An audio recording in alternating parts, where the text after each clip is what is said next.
papier nog onbeschreven. Ruimte zat, verein verhoor.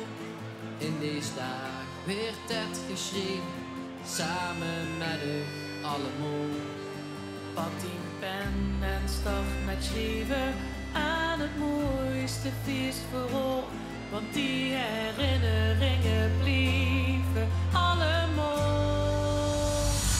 Maak verrollen, losse scrollen, geef het leven extra kleur. Doe het met ons mij, vier was te loven, dan schrijven we je geur. En het leest nog net gaat langer dan wat we altijd zien gebeuren.